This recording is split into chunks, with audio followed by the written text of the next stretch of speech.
Hi, this is Whitney from Uncharted Astrology. I thought I would put together a video explaining how to read an astrology chart to give to people getting readings from me. And it's really basic. It's not comprehensive. The information that's given here is just to give you a basic rundown of how to kind of track with what I am talking about in your recorded reading. And I'll also introduce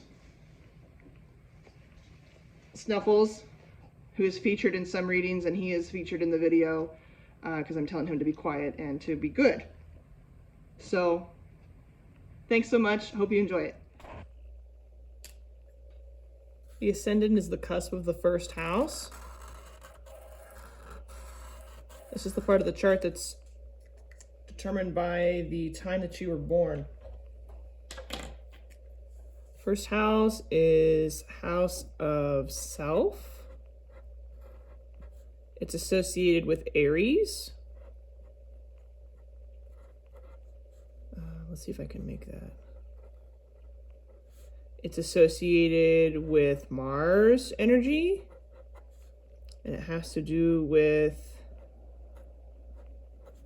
your appearance. Let's see, appearance to the world.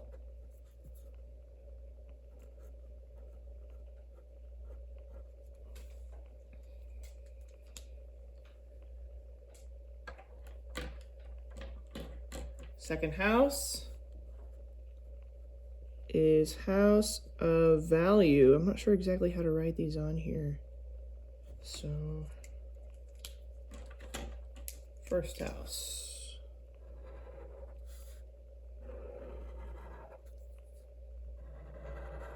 The firehouse.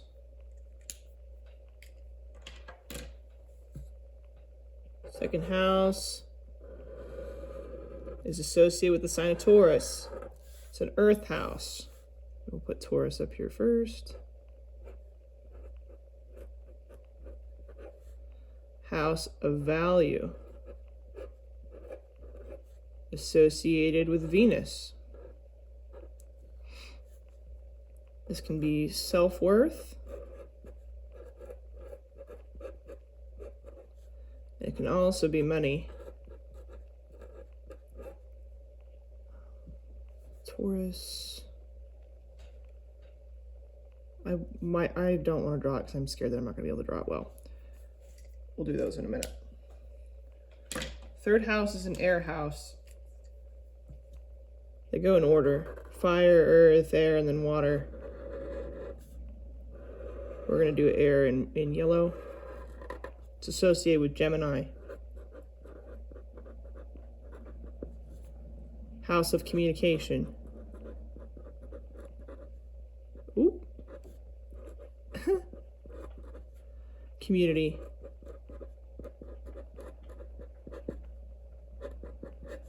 Siblings.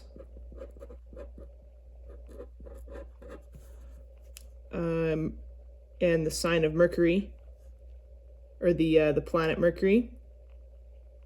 How do we make a Mercury? It's like that.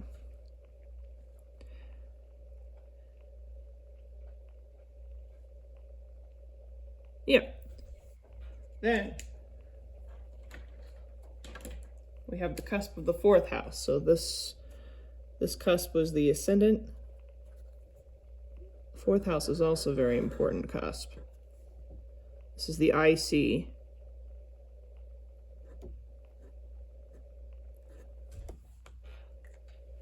It's a water house. It's associated with Cancer.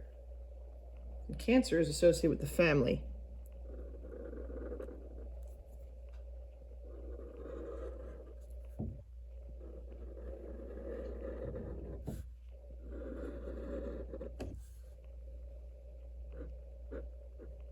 Your family of origin.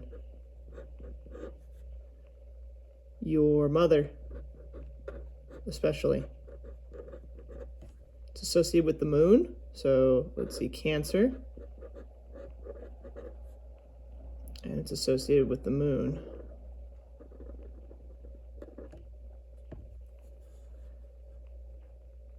Fourth house placements are important when you're looking at like the family karma you're bringing into this life. Fifth house. So it goes, there's 4 elements, right? Fire, earth, air, water. Fifth house is a fire house again.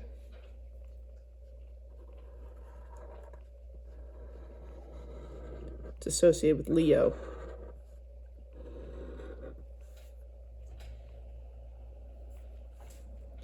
Guess we're going to do this one sideways. Leo. It's house of creativity or creation. That includes art. That includes children. And it also includes romance. It's associated with the sun. That's the ruler for Leo. Sixth house.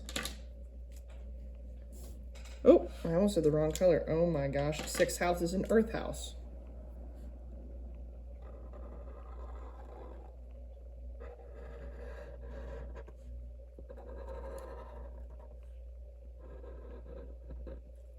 It's associated with Virgo, which is, and it's house of daily routines. This is where you look for health.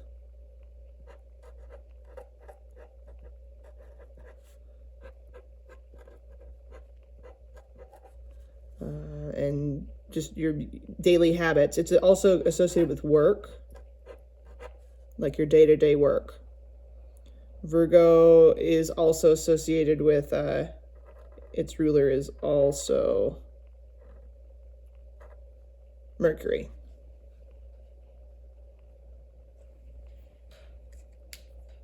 Seventh house is house of partnerships. And the cusp of the seventh house is exactly opposite the ascendant. It's called the descendant.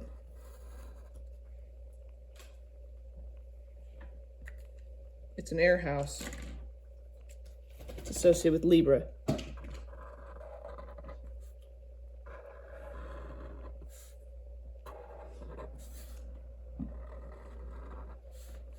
House of partnership.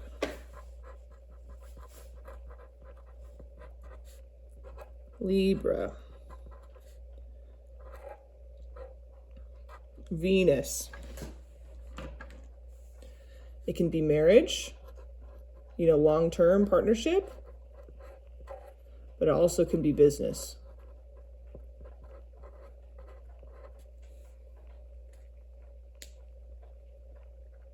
Eighth house is a water house. It's associated with Scorpio.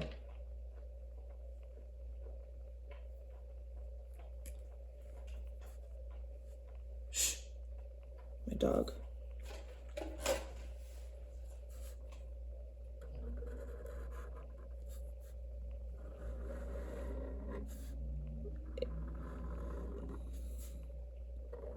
Eighth house is very karmic. I'm going to put, let's see, Scorpio.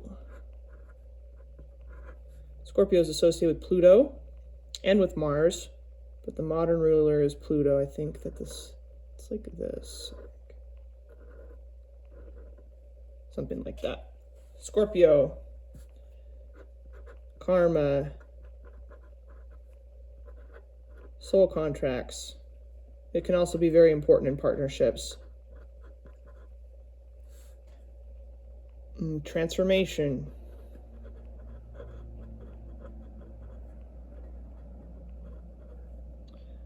I put sex here. But those types of, those deep kind of soul connections, those are eighth house concepts. Oops, sorry. Ninth house. So again, we've got fire, earth, air, water. Fire, earth, air, water. So ninth house is a fire associated house. It's associated with Sagittarius. Oh, 2 T's in Sagittarius. And with Jupiter, What's the glyph for Jupiter? Hold on just a second.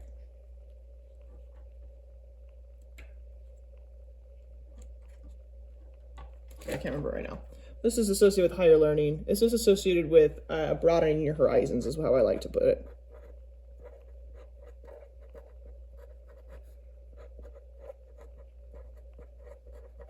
Beliefs. So religion can go here.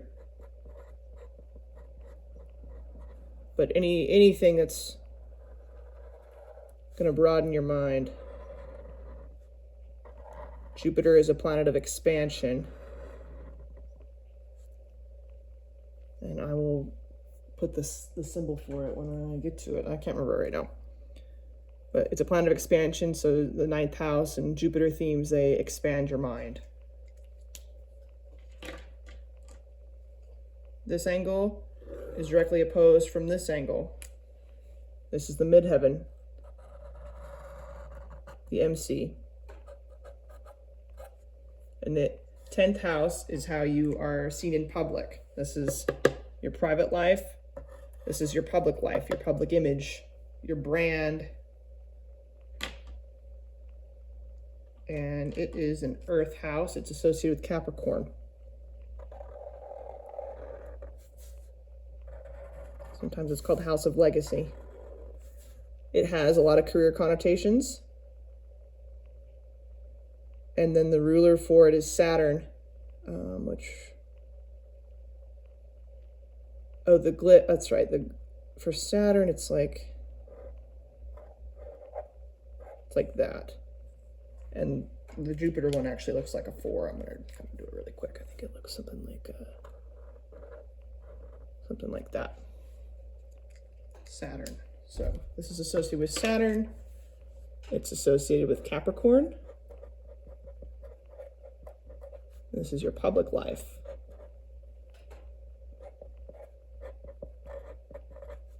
Or your brand. How other people, your network, how your network sees you. So a lot of times, if it's hard to guess your sun sign or something, a lot of times people will guess your midheaven if they don't know you very well. They'll say, oh, you're, like my midheaven's in Taurus. My 10th house is in Taurus, and a lot of times people think I'm a grounded Taurus energy, but I'm not. I'm a Pisces. So 11th house is an air house.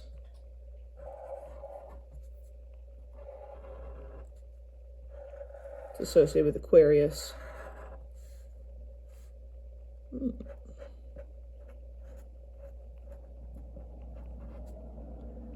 And the planet for Aquarius is Uranus.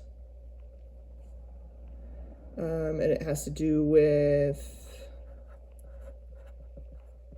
social justice, groups, and friendships.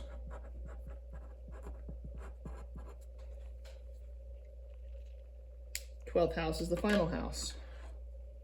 It's associated, it's often called the house of the unconscious. It's associated with your spirituality. For me, it represents the spiritual plane. It represents the state of mind you're in when you meditate or when you pray. It's associated with Pisces. And Pisces is associated with the planet Neptune, which I think looks like a trident. And things that are in 12th house, if you have 12th house placements in your chart, they can be very hard for you to access emotionally. You have to work very hard to be aware of those things. It's like the unconscious patterns that you have. You have to really, tap into that spiritual mindset in order to kind of be aware of how the 12th house affects you. Pisces, the unconscious mind, spirituality. Can also be on the negative side of things. A lot of 12th house placements can be associated with like addiction because you're not like addressing those unconscious patterns that you have, escapism.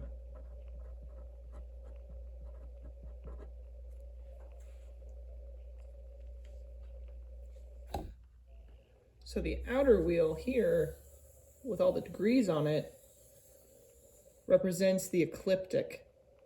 The ecliptic is the section of our night sky, or our sky in general, where the sun and the planets can be observed from Earth. And the zodiac signs represent 30-degree sections of the ecliptic. And the ecliptic moves during the day based on the Earth's rotation, right? So I guess I'll talk about this now. Let's see. I was going to fill them all in first, but the houses are sections of the sky from our perspective. And in Placidus, the cusps of the houses are dependent on where the sun is at in the sky. So, like,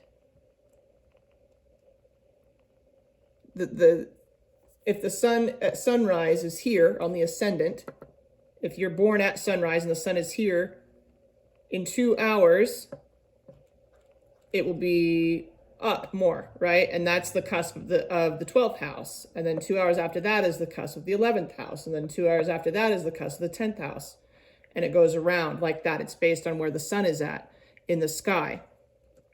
The outer circle is the backdrop of space, right? It's the constellations, or it's the ecliptic itself.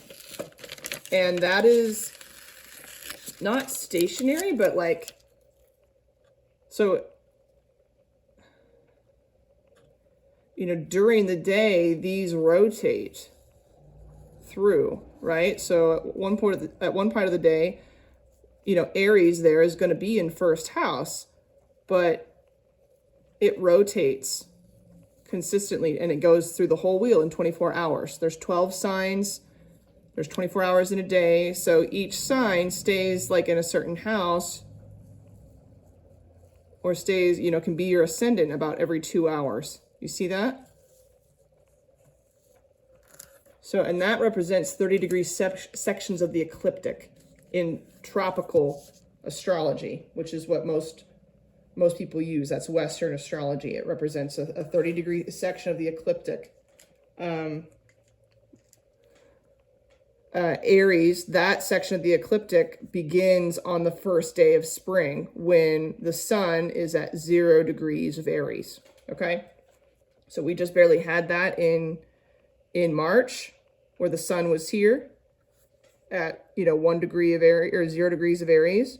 Then the next day it moved in the heavens, right? It moved to 2 degrees of Aries, 3 degrees of Aries, like that. So the planets stay, they move much slower, but the ecliptic itself goes through a rotation around the houses every 24 hours.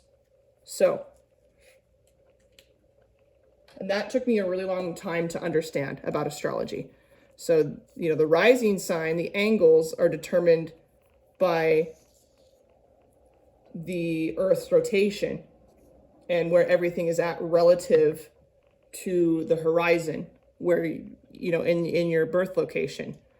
Then the planets are, inside of a section of the ecliptic, and then that relates to the house that they're in. The houses are stationary, but this moves, okay? So the first sign of the zodiac is Aries. Then we have Taurus. Then we have Gemini. And right now I have them all lined up with the house that they're associated with, right? But just because first house is associated with Aries does not mean that you're an Aries rising, right? We'll get to that in a minute. But okay, this is the sign for Gemini.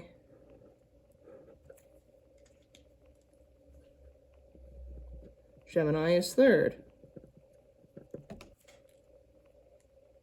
And Cancer is fourth.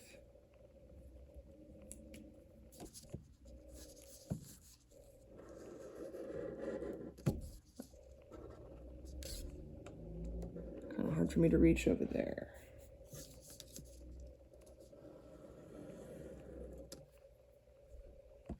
It's associated with, what's a sign for Cancer? Oh, it's like that.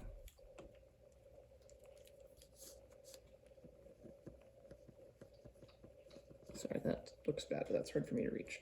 So Aries initiates spring. It initiates a new season, so it's a cardinal sign. Taurus is in the middle of spring, so it is a fixed sign. And Gemini is the end of spring. That makes it a mutable sign. These are the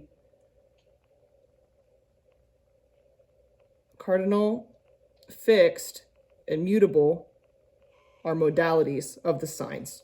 Okay, so there's the element, which is fire, earth, air, and water. Then there is the modality, which is cardinal, fixed, or mutable based on the season that that sign is associated with. Aries starts on the first day of spring.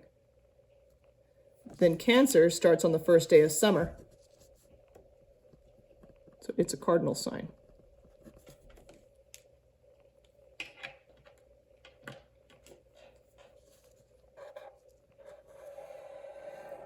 And each sign has a planetary ruler, which we already discussed. Aries is associated with Mars. Taurus is associated with Venus. Gemini is associated with Mercury. Cancer is associated with the moon. So they talk about similar themes in the chart. If you can find patterns with that kind of thing as you learn more. Let's see, Leo. And it is a fixed sign. They don't love change. They definitely don't initiate change. Virgo is a mutable sign.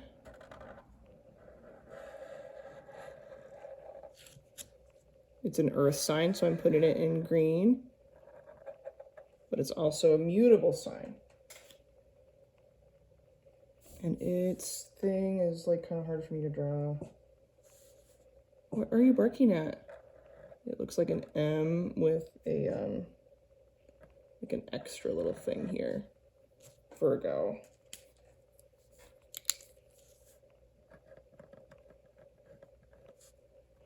And it's associated also with Mercury. It's a mutable sign. It's at the end of summer.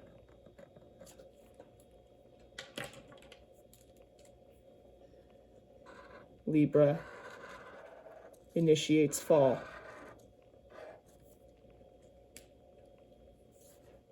Oh,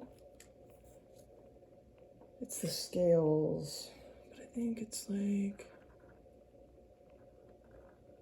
something like that. Libra. It's a cardinal sign because it initiates fall. It's about harmony. It's about initiating relationships, and it's associated with Venus. Scorpio.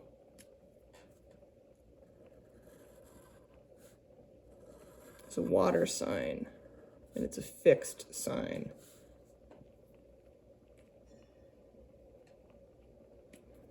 Its little thing's kind of an M too, but just like that, it has like a little arrow, I think. Scorpio. It's fixed. They tend to be secretive. They tend to be private. And they tend to be very calculated.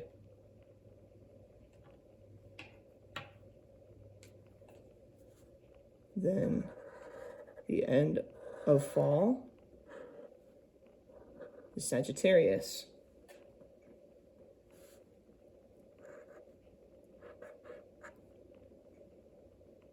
And the symbols for them kind of come from the constellations themselves. So Sagittarius.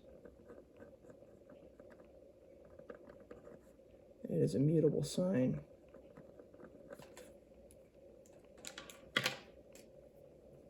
Then we have Capricorn, an earth sign. It initiates winter. And it looks like an N thing. Let's see if I can draw that.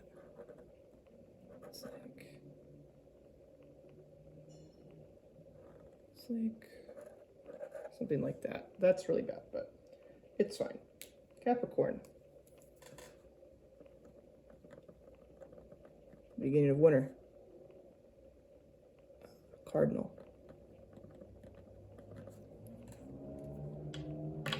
Then we have Aquarius, air sign.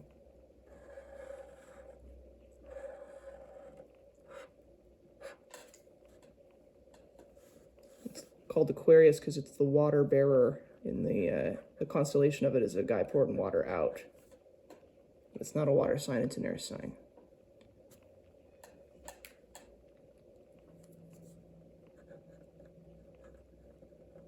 Aquarius. And it is a fixed sign. Not as easily influenced by others. Fixed signs stand in their own energy. Cardinal signs tend to affect other people more. And then mutable signs kind of more go with the flow, or they're highly influenced by the energy of others. Final sign, end of winter, is Pisces. It's, look at this, I think.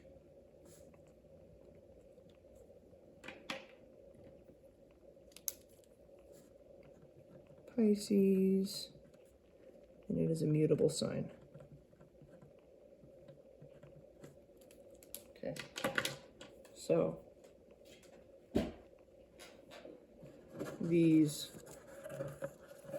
this ecliptic moves. I'm gonna try it again. I couldn't think of a good way to explain this, but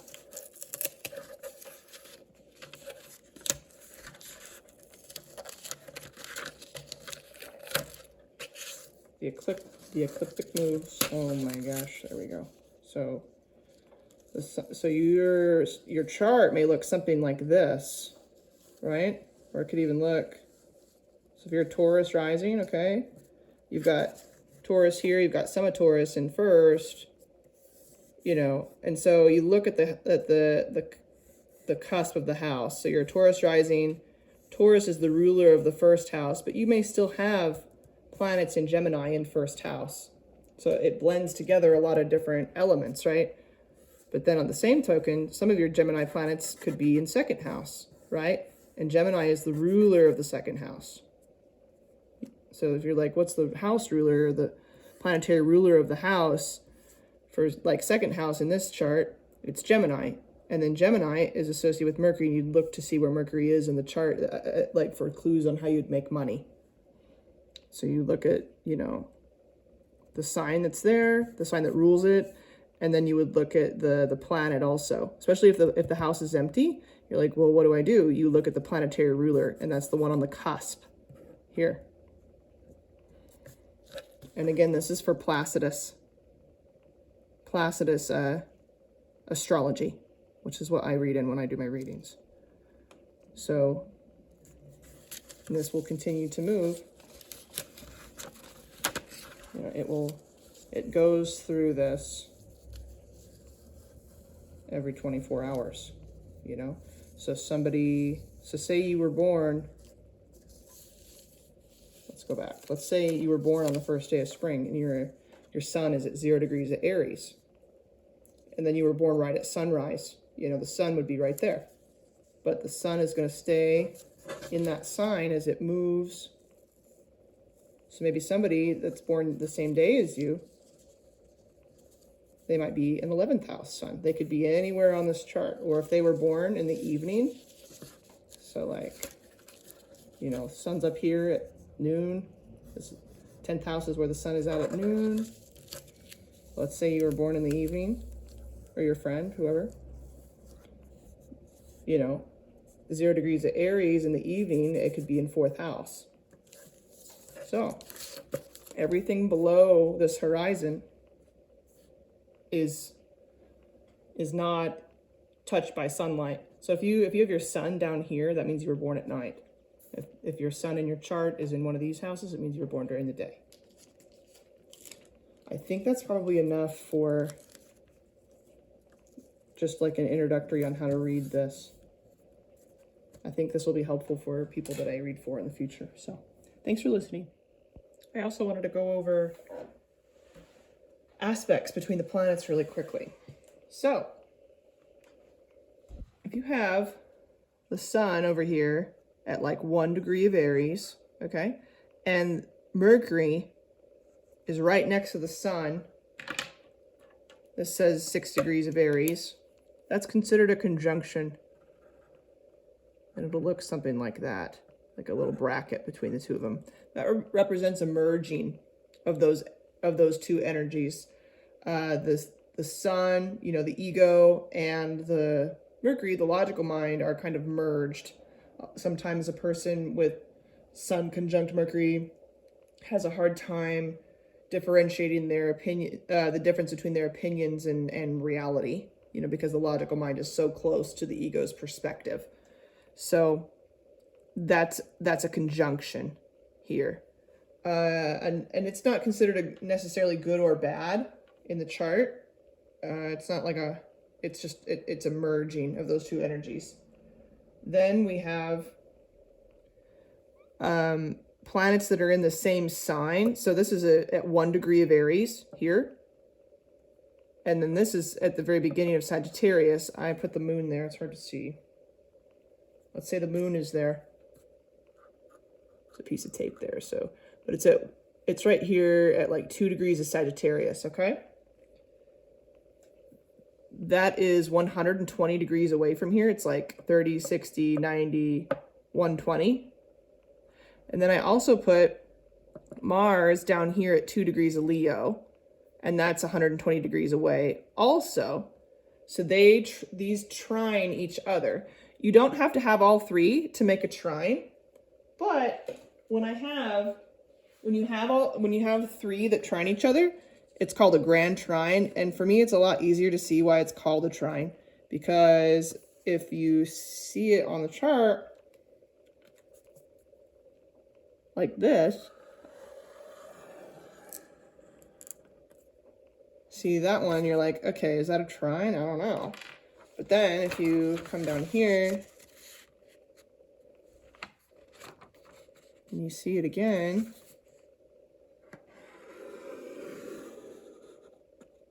you're like, oh, and then this comes back up here to that one. You're like, I get it. I get why they're called a trine, because it makes a triangle. So if you have three of them, it's called a grand trine. And it's considered a harmonious aspect. Planets of the same element, you know, this is a fire trine. Planets of the same element tend to get along. The energy is compatible with one another.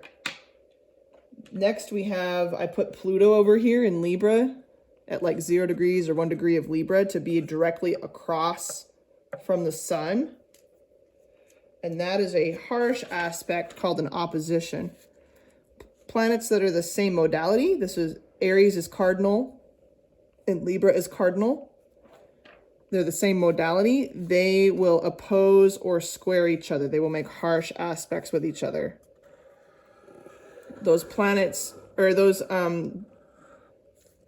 cardinal signs, they share certain initiation type of energy, but the things that they would prioritize and stuff are really different. And so it makes an opposition. It's a kind of a push-pull, tug-of-war aspect. Then on this chart, I decided to put Saturn up here in Capricorn to show an opposition, which is a 90-degree angle. So if we're here, there's 30 degrees in each sign, so I just usually go 30, 60, 90, because that's going to be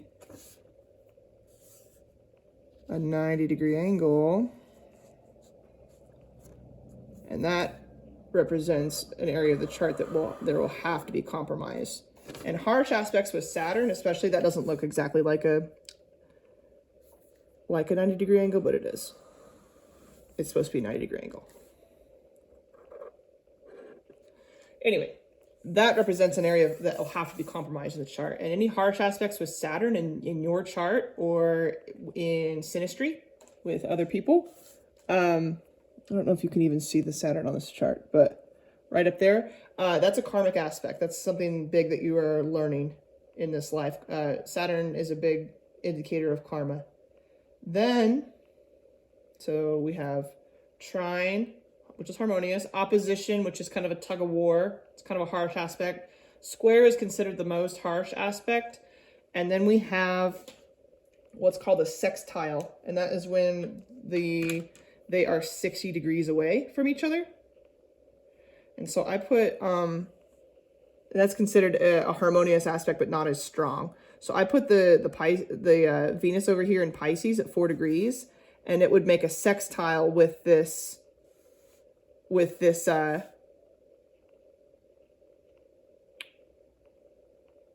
Saturn, with this Saturn, and it's 60 degrees from each other. And so you would get right here.